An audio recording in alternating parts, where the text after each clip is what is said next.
Անցած շաբաթ Նիկոլ Փաշինյանը ստացավ Զայեդ մրցանակը, եղբայրության մրցանակ ստացավ Աբու Դաբիում, որը կարելի է համարել շաբաթվա գլխավոր իրադարձությունը։ Բարև ձեզ, եթերում խորագիրն է, ես Գևորգ Էմինտերյանս, Ավետիք Քերոփյանը եւ մեր հյուրը Արման Պետրոսյանը, պատերազմի մասնակից, պատերազմների մասնակից, կփորձենք ամփոփել անցած շաբաթվա գլխավոր իրադարձությունները։ Եվ Արմանը նաեւ նախկին գյուղապետ։ Հա, բարև ձեզ, պարոններ։ Բայց դա կենսագրության մութեջն է, որը չի աշխատում է չգովազդել։ Չեք ուզում սկսենք էլի մեր հաղորդումը։ Անցած շաբաթվա գլխավոր իրադարձությունն այն էր, որ ուրեմն Նիկոլ Փաշինյանը եւ Իլհամ Ալիևը միասին ստացան Զայեդ եղբայրության մրցանակը խաղաղության հաստատման համար եւ ժամեր անց դրանից հետո Բաքվում հրապարակվեցին դատավճիռներ, որով Արցախի ռազմաքաղաքական ղեկավարությունը կամ ցմահ դատավճիռ ստացան կամ 20 տարի ժամկետով ազատազրկում վճռեց դատարանը, որը կարծում եմ, որ այսպես թարս ապտակ էր ամբողջ ոչ միայն Նիկոլ Փաշինյանին, այլև ամբողջ մեր հասարակությանը, մեր ժողովրդին, որ այս խաղաղությունը այնքան էլ խաղաղություն չի, որ դա հաշվի առնենք, որ ուրեմն շատ լավ գնահատական եղավ, որ սա կարելի է կոչել հիբրիդային խաղաղություն, եւ որ մենք պետք է պատրաստվենք ոչ միայն հիբրիդային պատերազմին, այլև հիբրիդային խաղաղությանը։ Կոչենք, ով ասաց այդ հիբրիդային խաղաղություն, Կարեն Քոչարյանը, իր օրինակ հաճելի է, որ դու հետևում ես իմ հարցազրույցներին, բայց պետք է ասենք, որ ոչ դատարան է դա, ոչ էլ դատավճիռներ են դրանք, եւ ապտակն էլ ոչ էլ Նիկոլ Փաշինյանն է, որովհետեւ ինքը այս ամեն ինչի շահառու է իրականում։ Այսինքն այն ինչ որ տեղի ունենում Բաքվում, ինքը դրա ուղիղ շահառու է, իր սրտից է գնում այդ ամեն ինչը, որովհետև այդ վիճակը, որով որ մեզ նվաստացնում են, ստորացնում են, մեզ նորանոր սպառնալիքներ են ստեղծում, ես կարծում եմ, որ ուղիղ ձեռք է տալիս հենց այսօրվա իշխանությունը եւ նրա պարագլխին։ Թեև տարբեր մասնակիցներ, բարձրաստիճան զինվորականներ եւ այլն շատ այդպես տարբեր բաներ են ասում եւ ուղիղ հարցի երբեք չեն պատասխանում։ Արդյոք 20 թվականի պատերազմը դավաճանական պատերազմ էր, այսինքն այն մարդիկ, ովքեր ունեցել են պատասխանատվություն, էլի որոշումներ կայացնելու եւ այլն, բայց այնուամենայնիվ այս իրավիճակը որ տեսնում ես, որ ասենք բացահայտ խաղ է գնում, այսինքն ինքը գնում է նախորդ օրը Ալիևի հետ, մի քանի ժամ առաջ Ալիևի հետ նստում, խոսում եւ այլն բան, հաջորդ օրը ու այդտեղ հաջորդ օրը դատավճիռ է կարդացվում եւ այլն, ու այսպես իր կողմից ոչ մի արձագանք չկա դրա, ոչ Ալիևին այն ինչ բան ասում, ոչ այդ ելույթի ժամանակ ինչ բան ասում եւ այլն, ու եթե հասկանաս, որ սա խաղ է, այսինքն ինչ որ մեծ ներկայացում է, որտեղ ինչ-որ բաներ են պայմանավորվել, հետո ինչ-որ քայլեր են լինելու, որ մենակ այդ որոշողները գիտեն եւ այլն, դու ակամա, ես ինքս ակամա մտածում, որ նախորդն էլ է խաղ եղել։ Այսինքն սա մեծ ներկայացում է, արյունոտ ներկայացում է, որը տեղի ունենում մեր ժողովրդի արյան, մեր ժողովրդի արժանապատվության, հայրենիքի եւ այդպես բաների հաշվին էլի։ Ի համալրում քեզ, ի հավելում քեզ, ավելացնեմ նաև, որ եթե Նիկոլ Փաշինյանը հայանպաստ ինչ-որ գործունեություն փորձեր ծավալել, ես համաձայն եմ քո կարծիքի հետ, որ սա պայմանավորված խաղերի շարան է, ու այդ հայանպաստ գործունեությանը առաջի բանը կնպաստեր նա, որ այդ Զայեդի մրցանակ հանձնողին Աբու Դաբիում կասեր ընդամենը ես չեմ ուզում դա, քանի մեր այդ արժանապատիվ խաղաղությունը չի եղել, գոնե գերիների վերադարձը կամ ինչ խաղաղության մասին ընդհանրապես խոսքը, երբ որ այդ դիխոտոմիայի մեջ, այդ գիշատիչ զոհ հարաբերակցության մեջ, երբ որ զոհը մենք ենք, մեր համար ուղղակի չի կարա լինի խաղաղություն, Ադրբեջանի զորքը գտնում է մեր սուվերեն տարածքում, Ադրբեջանի մայրաքաղաք Բաքվի կենտրոնում գտնվում է պուրակ, որտեղ նսեմացվում է հայ զինվորի կերպարը, ցուցադրվում է գրաված ձեռբերված այդ զինամթերքը, հետո Էլի գերիների հարցն է, որ մինչև այսօր անհայտ է Պատանդների ասենք, եւ անհետ կորած, այո, բռնի անհետացած, մինչև այսօր չեն թողում 23 թվականի սեպտեմբերի 19-20 զոհվածների մարմինները արտաշիրիմում անեն, որպեսի բերեն Հայաստանում վերահուղարկավորեն, ու այդ անհավասար պայմաններում խոսել խաղաղությունից ուղղակի աբսուրդ է, նաև աբսուրդ է այն առումով, որ վերջին 1 տարվա ընթացքում Ադրբեջանը առաջնագծում ավելի շատ դիրքերի ու ամրաշինական աշխատանքներ է կատարել, քան 2020 թվականից մինչև 25 թվականները։ Այդ չի կարող, այդ կեղծ օրակարգ է, ու ես վերջերս էլ մի քանի հավաստի տեղեկություններ հասան, որ մայիսի 28-ին իր այդ եղբորից չակերտավորել չէ, իր եղբորից Ալիևից թույլտվություն է ստացել, որ պետքա զորահանդես իրականացնի Հայաստանում ընտրություններից 10 օր առաջ, որպեսզի ժողովրդին ցույց տա, իբր տեսեք մենք ինչ զենք զինամթերք զինտեխնիկա ենք ձեռք բերել, ու մենք պատրաստ ենք մեր երկիրը պաշտպանելու, բայց այդ իրականության հետ ընդհանրապես կապ չունի, էլի։ Դե ակնհայտ է, որ Ալիևը ամեն ինչ անում է, որ Նիկոլը վերարտադրվի, եւ Նիկոլի ձեռքով հայ ժողովրդին ընտրակաշառքը բաժանում, հա, եւ այդ զորահանդես անցկացնելու թույլտվությունը, որը շուտով կտեսնենք կհաստատվի, հա, եւ բենզինն ու դիզվառելիքը, որը Ադրբեջանից մատակարարում արդեն Հայաստան եւ որոշ գործարաններ այսպես հաճույքով, անթակուց հաճույքով դա վաճառում են եւ այսպես կեղծ ակվազի բացված ճանապարհները, որ երկաթուղային տրանսպորտով Ռուսաստանից եւ Ղազախստանից ինչ որ բեռներ են արդեն գալիս Հայաստան, ճիշտ է, Վրաստանով, որովհետեւ ճանապարհները միևնույն մնում են, սահմանները միևնույն մնում են փակ, բայց մյուս կողմից էլ պետք է ասենք, հա, ինչ խաղաղություն, եթե օրինակ, հա, այն ամենամեծ ձեռքբերումը, որ այս իշխանությունը փորձում է ներկայացնել, այդ Գիրանցի հայտնի պատը, հա, գծված սահմանազատված տարածքը, հա, այդ նախ տեղի ունեցել լրիվ անիրավ եւ ապօրինի ճանապարհով Գիրանցի հատվածում եւ Ոսկեպարի հատվածում եւ դրանից հետո երբ որ օրինական հիմքերը ստեղծվեցին սահմանագծման եւ սահմանազատման դրանից հետո գետ մի հատվածում գետ 1 սանտիմետր սահման չի զատվել եւ գծվել հա օգոստոսի 30-ը եթե հիշողությունս չի դավաճանում 2024 թվականի հաստատվել է սահմանագծման սահմանազատման հանձնաժողովների աշխատակարգը անցել է համարը 1.5 տարի ոչ մեկ հատվածում ոչ մեկ սանտիմետր սահման Մինչդեռ, ինչպես Արմանը ասեց, այո, Ադրբեջանի զինված ուժերը մեր տարածքում ճանապարհներ են սարքում, դեպի իրենց դիրքեր գնացող, իրենց դիրքերն են ամրացնում, եւ այս վերջերս էլ օրինակ հետք կայքը, պարբերական ասենք, թելեզելը ասենք, հետազոտություն է իրականացրել, հայտնաբերելով կեղծիքները, հա, մեր այսպես կոչված իշխանությունների կողմից ներկայացված հենց ռազմակալված տարածքների վերաբերյալ։ Պարզվում է, որ միայն Գեղարքունիքի եւ միայն Վայոց ձորի մարզում 140 կիլոմետր է այդ ռազմակալված տարածքը հաշվում, ճիշտ է, իրենք մի քիչ այնպես հաշվել էին, որ Սյունիքի մարզեր են կրում Ջերմուկի հատվածում ռազմակալված տարածքների մի մասը, բայց ես հաշվել եմ, գումարել եմ, ստացվել է 140 կիլոմետր միայն սեպտեմբերի 13-14-ի ընթացքում ռազմակալված տարածքը, դա մի քիչ էլ բան 21 թվականի հանդիսատեսին կներես ավելի պարզ լինի, թե ինչքան տարածք է, ուղիղ Երևանի չափ։ Այո։ Միայն հանդիսատեսին չէին ձել։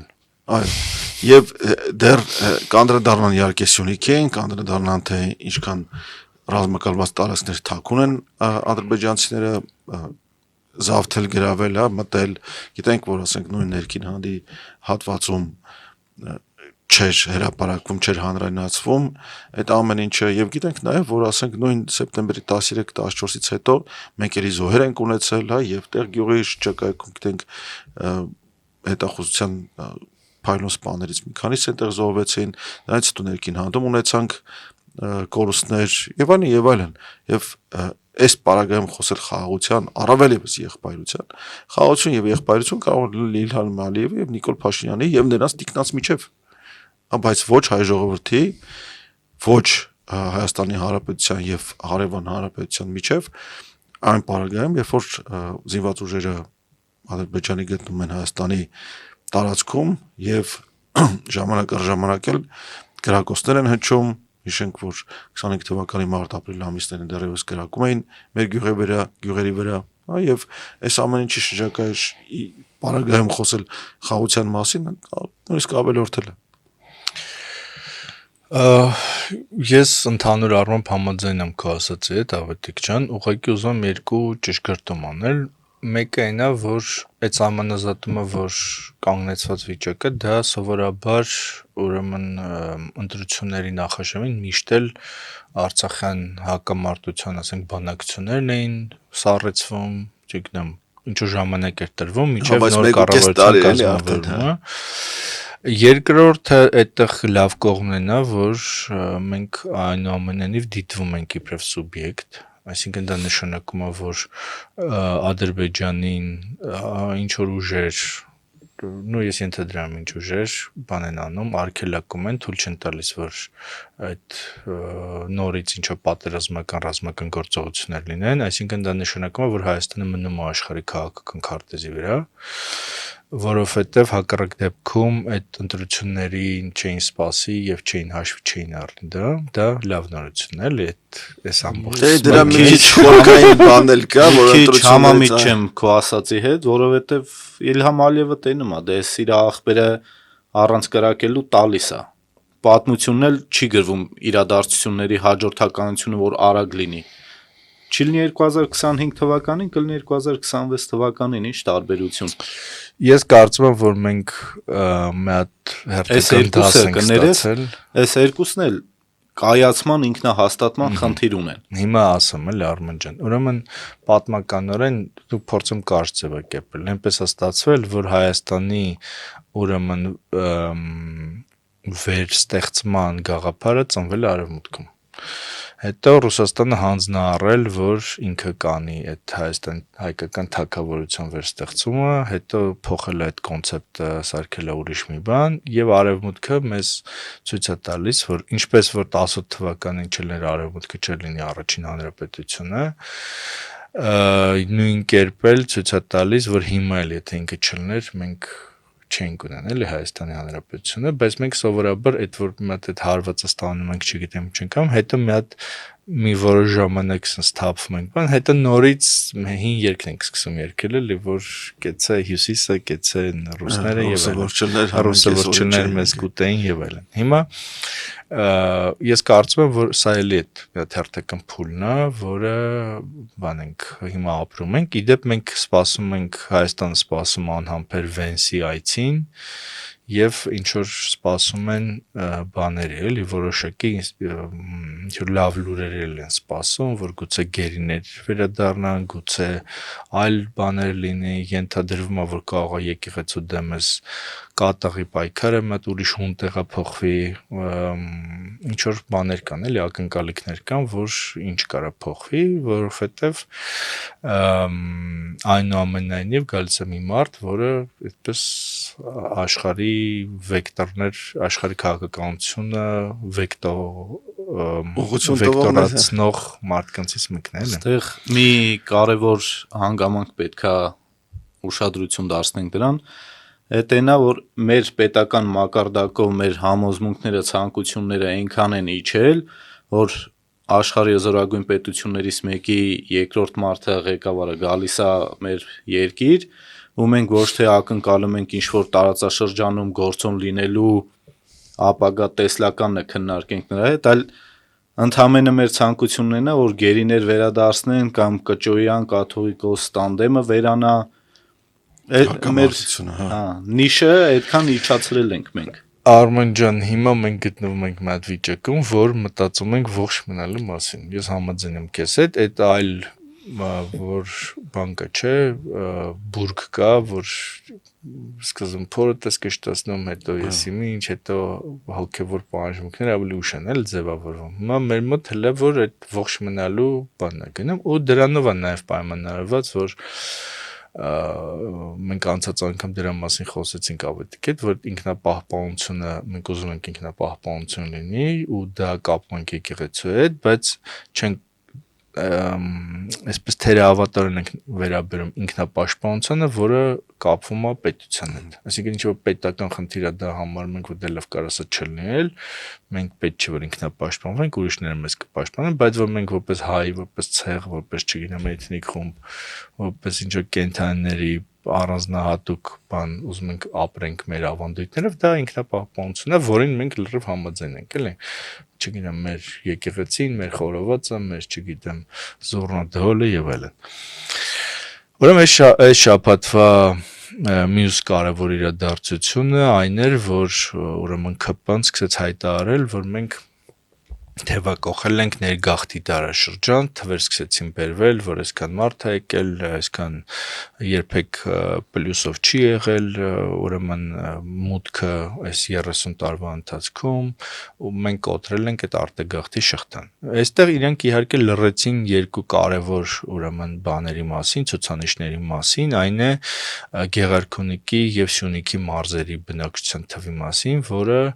ուրեմն 22 թվականից հետո երկու մարզի իրար հետ մոտ 50,000-ով պակասել է եւ շատ քիչ է պլյուսը այնտեղ այս ընթացքում կարծեմ 5,000 հոգի ընդհանուր վերադարձել իրենց տուն հիմա սա կապում է նրա հետ, որ Հայաստան վիճակը այնքան է լավացել, մարդիկ այնքան են, չգիտեմ, հավատում ապագային եւ այլն, որ հետ են գալիս։ Իհարկե,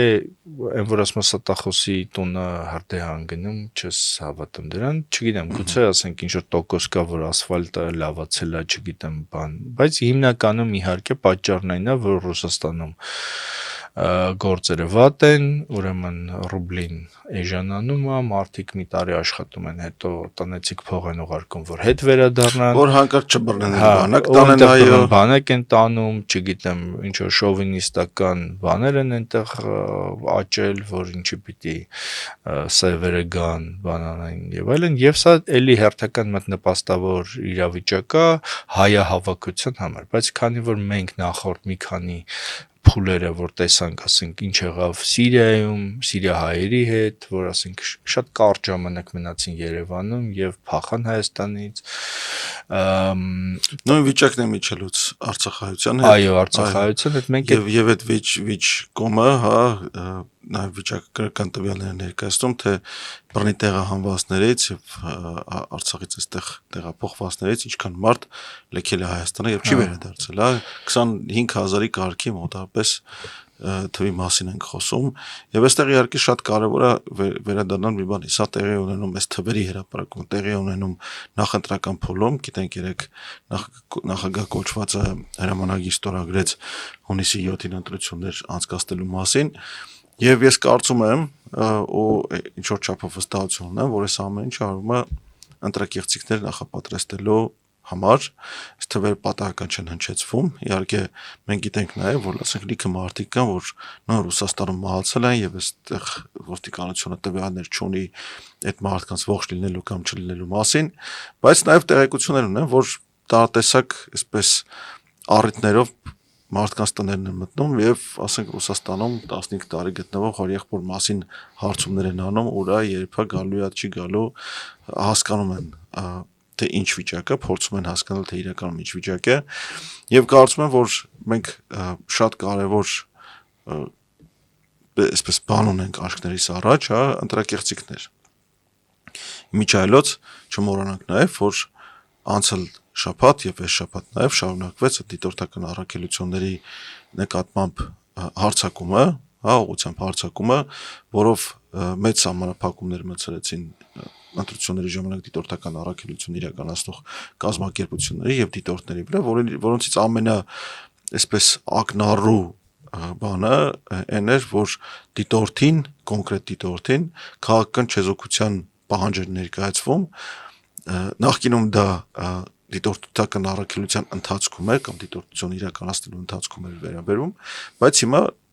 կարելի է ասել, որ ցանկացած քաղաքացի, որ երբևէ քաղաքական դիրքորոշում է հայտնել, ընդ որում այնտեղ սահմանափակում չկա, կարող է զրկվել դիտորդություն իրականացնելու իրավունքից կամ հնարավորությունից։ Ու չպետք է մոռանանք նաև, որ այս իշխանությունը ամեն ինչ արել է ժողովրդավարության մնացորդները ոչնչացնելու համար։ Այստեղ Այդ թվում նաև ազատ խոսքը ճնշելու։ ներգաղթի ու արտագաղթի հետ կապված երկու կարևոր խնդիր կա, թե ինչի համար ավելի շատ արտագաղթ կարա լինի, քան ներգաղթ։ Առաջինը, երբ որ դպրոցները կրճատում են սահմանամերձ գյուղերում, այդ բնական է, իրանից չի ենթադրում, չէ՞, ներգաղթ, որ այդ գյուղերը պետքա շատանան, ասում են կրթությունն ենք զարգացնում, բայց կրթությունը զարգացնում է տվյալ համայնքում կրթական օջախը փակելով, որտեղ մարդը ուղղակի թողնելու է գնա, եթե ոչ ամիսների, ապա տարիների ընթացքում թողելու է հեռանա։ Երկրորդը, Հայաստանում առաջացել է ու արդեն մեծ թափ հավաքում են խնդիրը, որ երեխաներին ծնված մի քանի տարեկան երեխաներին տանում են Ռուսաստան, գրանցում են տարբեր շրջաններում, որտեղ ավելի շատ մայրական խնամքի փող են տալիս, 16,000 ռուբլից մինչև 20,000 ռուբլի, մեկը մեր համայնքից լիքը մարդիկ կան, իրանց երեխեքին տարե գրանցել են Ռուսաստան, որպեսզի այդ գումարները ստանան։ Ու այդ խնդրի դեմը ոչ մեկ չի առնում։ Դե էդ էլ իրանից ենթադրում է, որ այդ երեխաները մեծացան նախ Հայաստանի Հանրապետության բանակում չեն ծառայելու, երկրորդն էլ արդեն նախադրյալներ է ստեղծում, որ իրանք պետք է գնան Ռուսաստան ապրելու, ոչ թե Հայաստանում, էս էլ երկարաժամկետ հայաթափման ինչ որ խնդիր է ձևավորվում։ Ու այդ ձեր ասած լավ ասֆալտի բանի հետ կապված այն է իսկական ժամանակն է, որ երկուշաբթի օրը, երբ որ Վենսը կգա Հայաստան փոխնախագահը, այն Թրամփին ասում էր մեր փողոցներն ավելի լավն են, քան Վաշինգտոնի փողոցները, այդ 70 սանտիմետրանոց փոսերը, ջրափոսերը ասֆալտների վրա կենտրոնական փողոցներում կարան ցույց տան իսկական։ Ոնց որ պատերազմական գործողություններից հետո ապրենք ու ոչ ոք դրա այդ փոսերի համար պատասխանատվություն չի կրում։ Իմիջիայլոց քաղաքապետարանից լռություն է։ Հա, ոչ մի կերպ չեն անդրադառնում, որովհետև այն աստիճանի խայտարակ վիճակը փողոցներում։ Բարիս բուն իմաստով, այո, դու ճիշտ ես, պատերազմական գործողությունների նմանվում, այնպիսի փողոցներ, որտեղ պետք է մայրողը նման արագ անցնեին, օրինակ Խանջյան փողոցը կամ, չգիտեմ, Աճարյան փողոցը, Նոյաստիկյան փողոցը եւ այլն, այնպիսի փոսեր են գոյացել, որ ուղղակի կարելի է մեքենա քշելու մասին մոռանալ Երևանում։ Այսօր առավոտյան նայեցի, որ օդում փոշու բանը էլի բարձացել է ու շատ խնդալի է, որ ասենք փաստորեն Ավինյանը մատ աղոթում է, որ ձյուն գա, հետո ձյունը գալիս է սկսում աղոթել, որ ասենք հալվի, հետո սկսում որ արևը դուրս գա հալվի, հետո սկսում աղոթել, որ ասենք նորից անդրեփքան ձյուն գա, որ այդ փոշին նստի։ Բայց ես ուզում եմ էս ներգաղթի թեմային անդրադառնալ, ուրեմն այստեղ էլ մի պարադոքսալ զավեշտալի բան կա, էլի զավեշտ պարադոքս կա։ Մի կողմից ուրեմն հայտարարում են, որ բանի Ռուսաստանի, որ ինչ որ մարդիկ են հայտնել, որ այդ ՀԺ-ով բանով եւ այլն, չգիտեմ համեկով դա գնաց թե չէ, բայց որ ինչ որ մարդիկ բան են կազմակերպում Ռուսաստանի հայերին ուղարկում են Հայաստան, որ գան մեր ձևովին բան անեն, քվեարկեն եւ այլն, եւ դրանից ասենք մի 6 ժամ հետո ասում են, բայց շատ լավ է ներգաղթա տեղի ունենում եւ արդեն կեղծիքի մեջ խճճված են իրականում, չգիտեմ ինչ ասեն, էլի։ Երկու զուգահեռ լուրեր են, էլի մեկը որ մեզ սպառնում են բան, երկրորդը բան։ Եվ այստեղ էս համատեքստում էս հիբրիդային, չգիտեմ ինչերի, հատկանշական է Ալեն Սիմոնյանի այցը Մոսկվա, որտեղ ինքը այստեղ էսպես հոխորտում են բանեն անում, որ գնում Եվրոպայից փող են վերցնում հիբրիդային պատերազմի դեմ առնելու համար, իսկ այնտեղ ասում են մենք անկախ երկիր ենք, այսինքն ոչ մի ակնարկ, որ Ռուսաստանի կողմից կա Հայաստանի ինքնիշխանության դեմ ինչ որ հարձակում եւ այլն, բնականաբար չի եղել, այսպես շատ բարեկամական, շատ բան եւ այդ բոլոր անախորժ քայլերը բացատրվում էին Հայաստանի բանով ինքնիշխանության, որ Հայաստանը ինքնուրույն երկիր է, ինքնուրույն որոշումներ կայացնել իրավունք ունի, այնուամենայնիվ այդ մասը ասելու համար պետք է շնորհակալություն հայտնել, որովհետև չէին գնում, էլի հակառակ ասում։ Ամեն դեպքում նույն Ալեն Սիմոնյանը այնտեղ են Ռուսաստանում էլ ասում էր, թե որ Հայաստանում հակառուսական տրամադրությունների մասին լուրերը չափազանցված են եւ այդպիսի բան չկա։ Դե նաեւ պետք է դեմքն էլ կարդալ անթակույց քծնանքով էր այդ ինչ ասվում։ Նման է իհարկե վրա գրածեր են Եղիշե Չարենցի Էսի Մանուշ Հայաստանի բանաստեղծությունը չսովորած աշակերտի նման ուսուցչուհու դեմը արդարանում էր էլի։ Այս էլի կապված էլ էս մարդկանց հետ որ գալիս են եւ ոնց անենք որ պահենք եւ այլն որ առանց արդարության զգացողության, առանց ապահովության զգացողության չհնարավոր չի մարդուն ինչ որտեղ պահել, մանավանդ եթե ինքը ինչ որ պահի կտրվել է դրանից, այսինքն ինչ որ քայլ է արել, որ պետք է ապացուցի, որ ինքը ճիշտ է, այսինքն գալու է ասի, որ ստեղ ինչն է սխալ, որ ճիշտ եմ արել, որ գնացել եմ Հայաստանից, հիմա ոնց որ երկրորդ անգամն է, էլի դա առաջամ հոգեբանական այդ պահը։ Հիմա ուրեմն դատական համակարգի մասին բազմից ենք խոսել, որ առանց դրա հնարավոր չէ այդ արդարության բանը զգալ եւ այլն, ու ես իբրև այդ դատական համակարգի ուժած կողմ, Բազմակիտ ուժած չար կողմ մի դատի մասն եմ ուզում պատմեմ, որը վերաքննիչը նոր է վճռ արձակել։ Ուրեմն առաջին այցանում Գայանե Մազմանյան անունով մի դատավոր կա Էրեբունի նստավայրում, որը երկու նկատողություն ունի, եղբորը, որ էլի դատավոր էր Արգիշտի Մազմանյանին ձերբակալել են, բաց են թողել եւ այլն, այսինքն լրիվ այսպես իշխանություն կրնկի տակ գտնվող դատավորը, խաչը պաչած, չգիտեմ, կրոնը ընդունած եւ այլն։ Ուրեմն այսպեսի դատական հայց էր։ Ես ԵՊՀ-ից որ ազատվել եմ, ինձ վերջնահաշվարկ են տվել, այդ վերջնահաշվարկի հարկը չեմ վճարել։ Դա ինչի գիտեմ, որովհետև ես ունեմ հիպոթեկային վարկ, այդ հիպոթեկով եկամտահարկս հետ եմ ստանում, տեսա, որ այդտեղ չկա, եկամտահարկ չեն տվել, այդպես եմ պարզել։ Եվ մի հատ ստատուս եմ գրել, որ քանի որ բայց իրական շատ լուրջ ստատուս է, էլի որ քանի որ ԿՊ-ական ռեկտորին նշանակել են ռեկտորի պաշտոնում,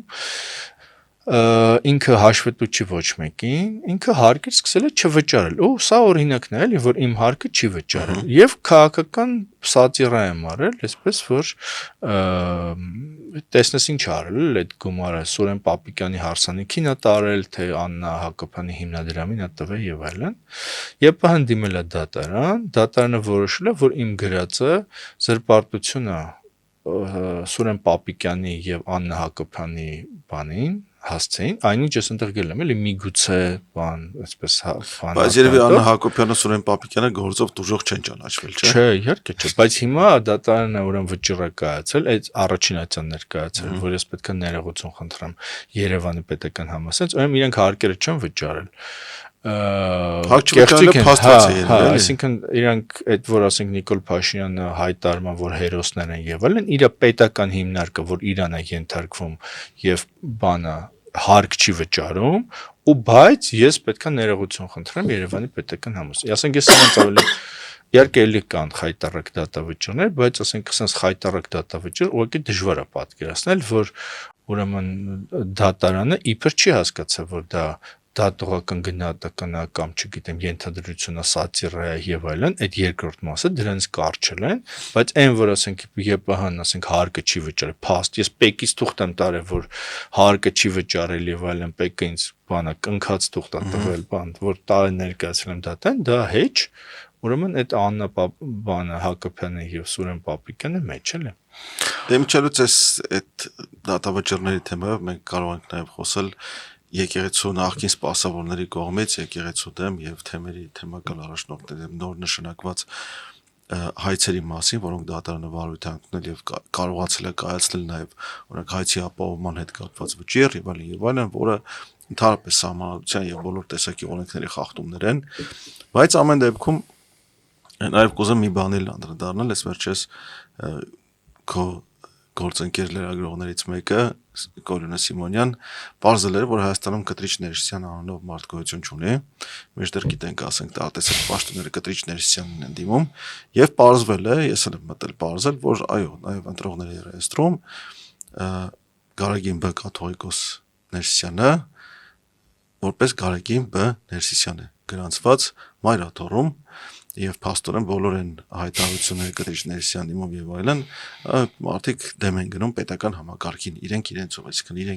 իրենց բերանով հերքում են այն ինչ որ պետական մարմինները, լիազոր մարմինները ընդունել են։ Դե ընդհանրապես այս եկեղեցու դեմ արշավը, չգիտեմ, զավեշտի մի հատ պատմություն է եւ ամոթի զավեշտի այսպես համադրություն է ինչ որ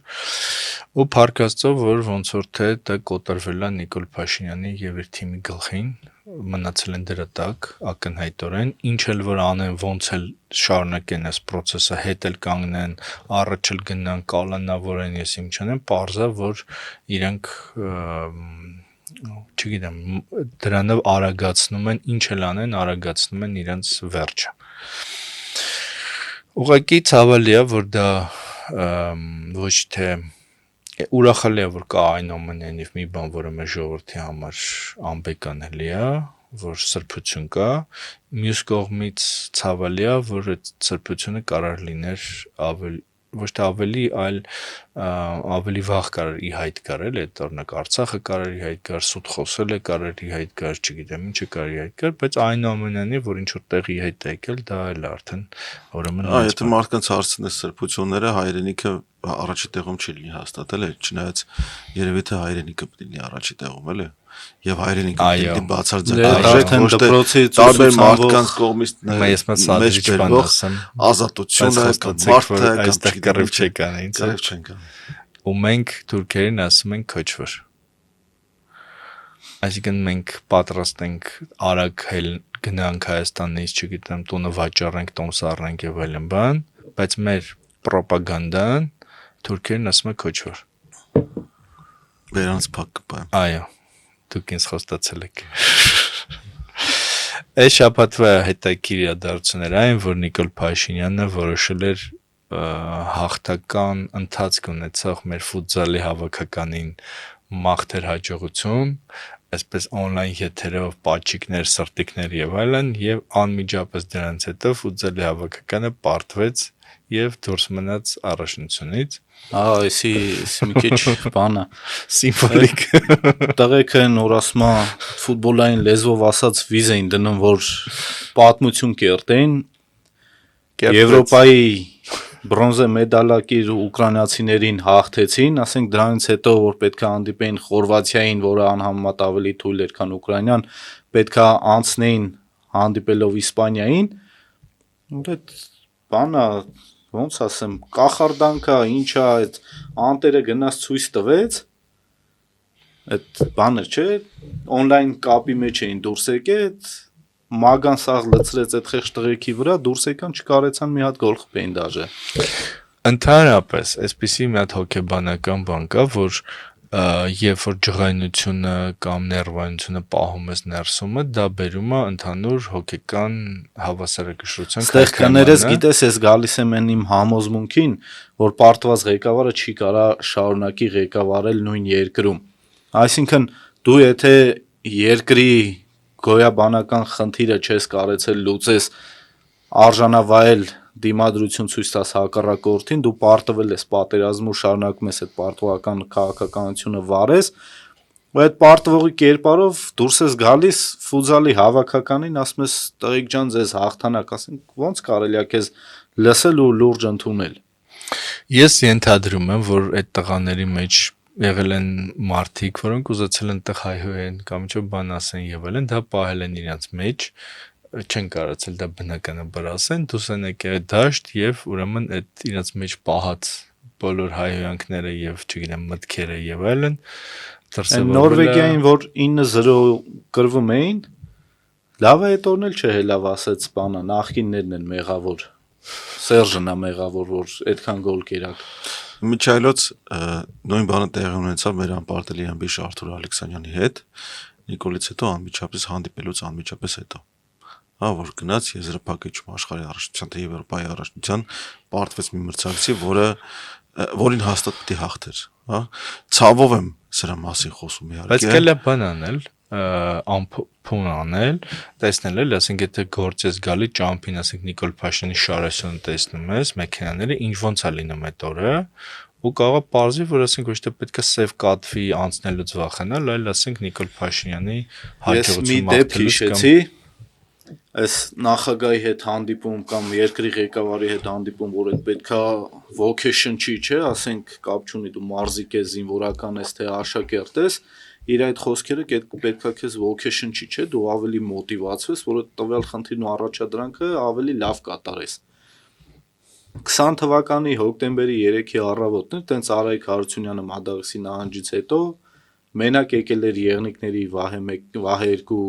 կամուրջի մոտ, որ իրավիճակին տեղում ծանոթանար, հասկանար ինչ կարելի անել, քանի որ գիտենք համակարգ չկար, այդ մարդը տենց հայտնվել էր հանգամանքի բերումը վտե արդեն։ Դե տեսա որ կայնած ենք, բան տեղ չեն գնում ու չենք էլ պատրաստվում գնանք։ Մի քիչ մենք դուխ տվինք, մի քիչ ինքը դուխ տվեց, այդ որ ասում ես գյուղապետը էլ է։ Բա ասես տղեկ ջան, ինչ ենք անելու, ասած ձեռով տվի ուսին ասի ես գյուղապետ, դու նախագահ, ոնց ասես այտենց էլ կանենք, ինչ ես խառնվե իրար։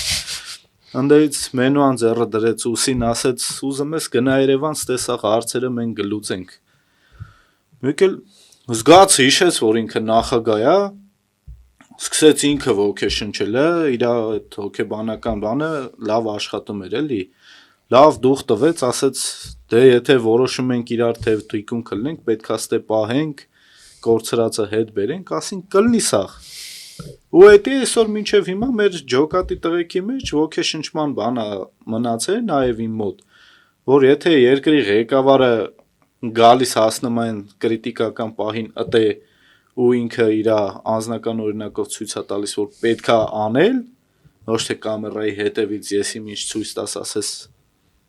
գնացեք աղթեք։ Այդ է ոգեշնչման աղբյուրը, բայց եթե դու այդ պատերազմը պարտվում ես ու հլնում ես հաղթանակից, ես խոսում, թե բարոյական իրավունք չունես դու ուղղակի։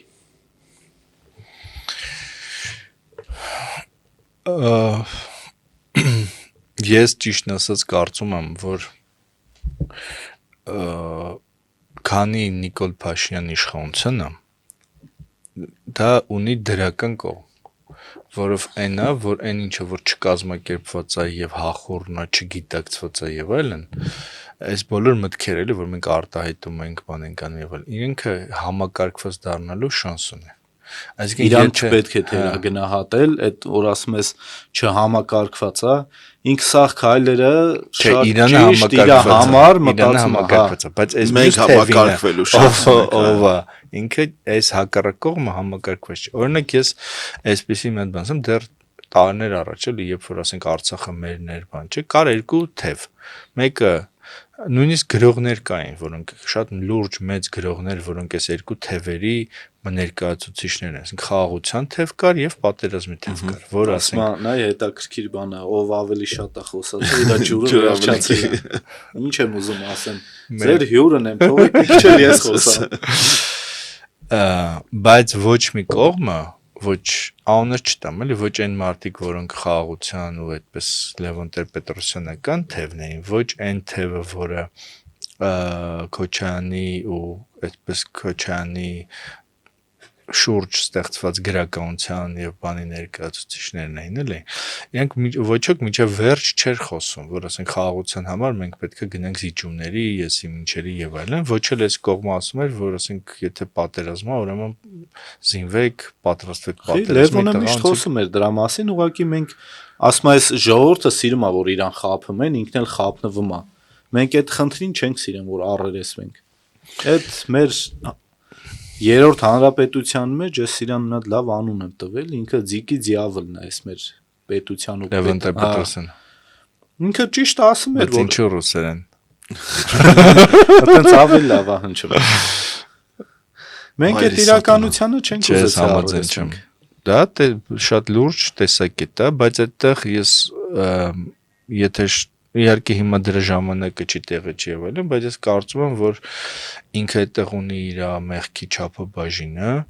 ու ամենամեծ մեղավորությունը Իրանն է իրականում, այդ առաջին քարը դնելը եղել է իր կողմից, այդտեղ հիմնական բանը այն է, որ այդ հանրաքվեն, որ անցկացվել է, չի անցկացվել աշխարհի բանով, չափանիշներով, չգիտեմ, ներկայությամբ եւ այլն, այլ լսել են ռուսներին, արել են այսպես ռուսական բաներով, որ միշտ կախված լինեն ռուսներից, իր շահը եղել է, որ ինքը ստացել է իշխանություն ռուսներից, պահպանել այդ իշխանությունը, բայց մենք այսպես տուժել ենք դրանից, որովհետև մենք սկզբնապես եղել ենք արևմուտքի կողքին եւ ստացել ենք դա որպես սովետի դեմ պայքարը ժողովուրդ բան, պարգև, բայց հետո անցել ենք այսպես շատ թեթև սահուն ձևով սովետը վերականգնել փորձողների կողմը եւ պատժվել ենք ու կորցրել ենք Արցախը։ Եթե այդ մեր ներքին բաները հանենք, էլի մենակ ասենք եթե 7 կողմ կա, 7 պատճառ կա, թե ինչպես ենք մենք հաղթել պատերազմը կամ ինչու ենք պարտվել, այդ 7-ից մեկը եղել է այս բանը արևմուտքի կողմը եւ հետո դեմ գնալը։ Այստեղ մի քիչ իմ տեսակետներից ասեմ, էլի այդ Արևմուտք թե Ռուսաստան, ես Արմեն ջան բնավ չեմ հավակնում էլի վերջին խոսքի։ Ես իմ կարծիքն եմ ասում, որ ես մտածում այդ կարծիքի տեսակետի հետ կապված եմ ասում, որ նախ մենք մեզ պետք է ուշադրություն դարձնենք, մեր ներքին խնդիրները կարողանանք լուծենք ու այս 20 թվից հետո պարտությունը կարողանանք նենց անենք, որ այս ժողովուրդը մարսի, որ հասկանան, որ մենք որպես ազգ, այդ էթնիկ խումբ ոնց որ նշեցիք, կարանք մենք մեր հարցերը լուծենք։ Ասում են 20 թվի կռվին ոչ մեկ մեզ չօգնեց, մենք մեզ չենք օգնում, ով պետք է օգներ։ Նույնն էլ հիմա, եթե մենք չենք փորձում վերադասավորվենք ու առաջ շարժվենք, ոչ մեկ մեզ ուշադրություն չի դարձնելու։ Մենք միշտ նախընտրում ենք քաղցր սուտը դառը ճշմարտությունից, մենք մեզ խաբում ենք, որ չգիտեմ ինչ, մեր ինչ-որ անուններ ենք ասում, ազնավուր, եսի մի ինչ բան եւ այլն, դրանով ինքնահաստատվում ենք, հանգստանում ենք ու գնում ենք քնելու ու վերջանով ավարտվում է։ Եվ ճիշտ ես ասում, այդ ականներս 1000 անգամ ազնավուրը բացառիկ կերպարներից է եղել, ում իր կենթանության օրոք մեր հայ ազգը բարձրացրել է, մեծարել է։ Ինչպես միշտ մենք սիրում ենք մարդ մեռնի, նոր հերոսացնենք, մեր իրականության մեջ այսօր էլ կան կերպարներ, Միքայել arczepiskopos Աջապահյանը դրա վառ օրինակն է, որ մեր իդեոլոգիայի մեջ համապատասխանում է այս հայ ազգին առաջնորդելու թեկուս հոգևոր թևով, բայց մենք ինչ ենք անում, այդ մարդուն տարել են սրբազանին, կներեք, բանտարկել են 230 օր, մենք համբերատար այդ ուխտը տանում ենք մեր հետ։ Իդեպ այդ շաբաթվա կարևոր իրադարձություններից էր այն, որ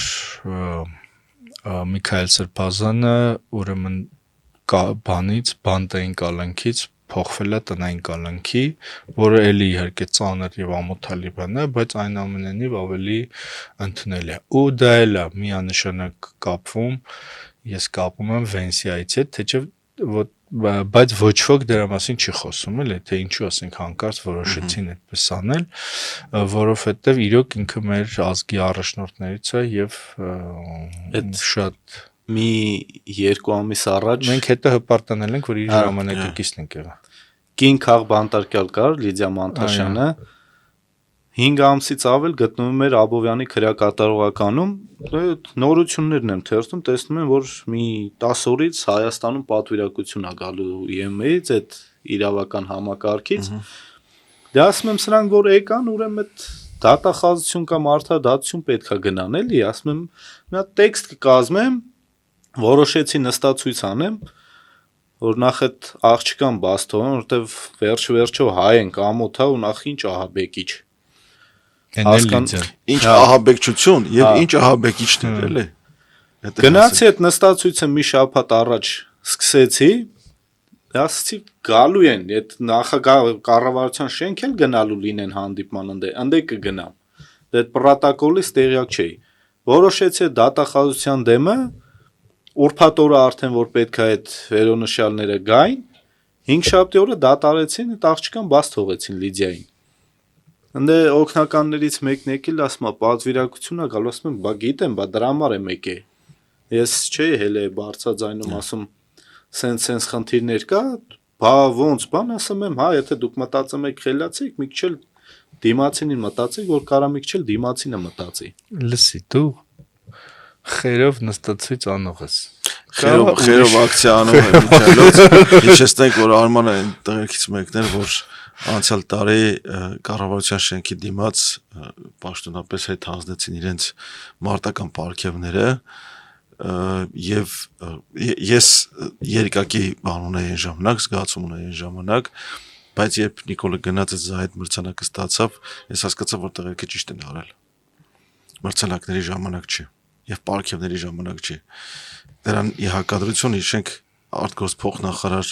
Բայց իրոք Կոստանյան հանձնել չէ՞ որ։ Հա, մաս չենք ասել, որտեվ բան կար, որ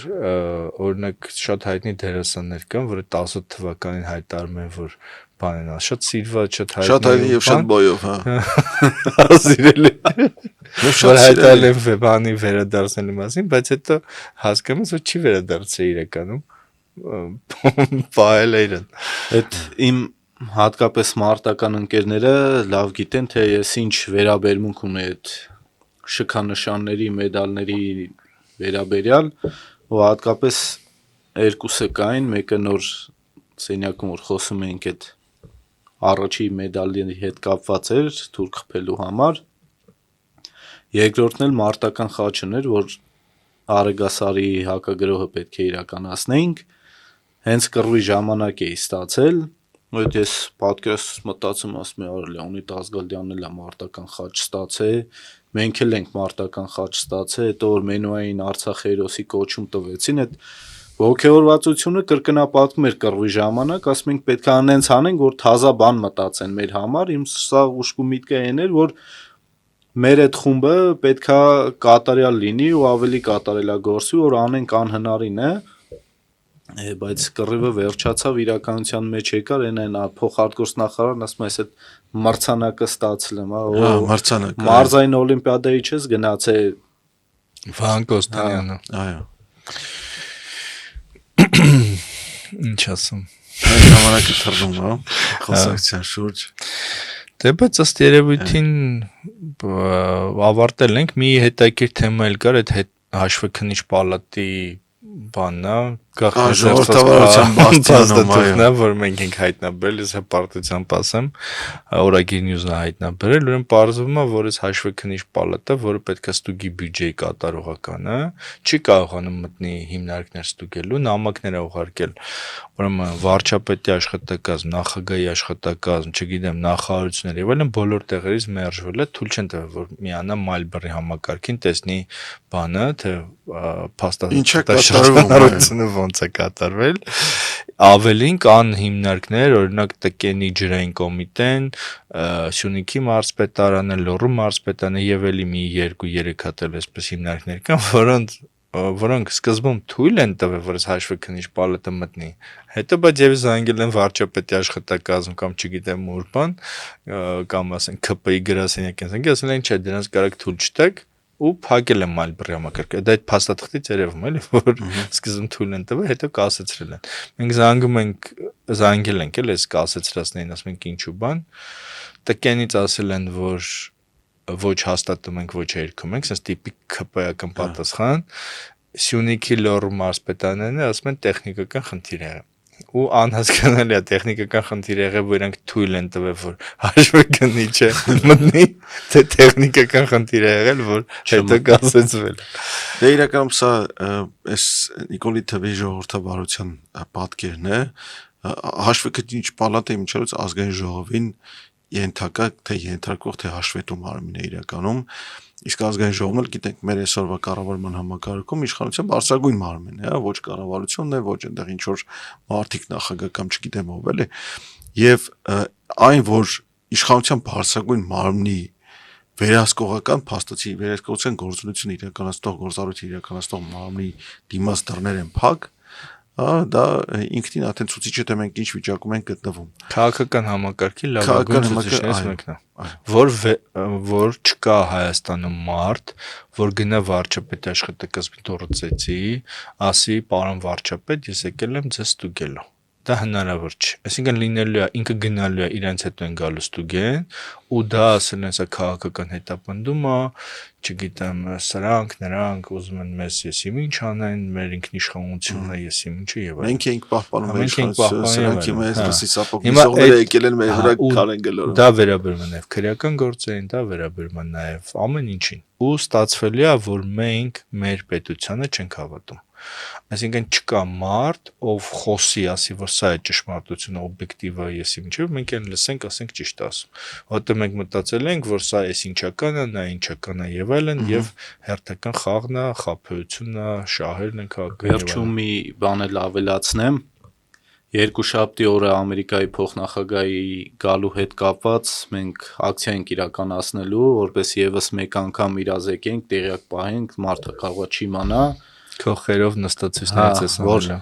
Բաքվում ունենք պատանդներ, թե Արցախի ռազմաքաղաքական ղեկավարությունը, թե մեր զորքից, որ գտնվում են այնտեղ իր հնարավորությունները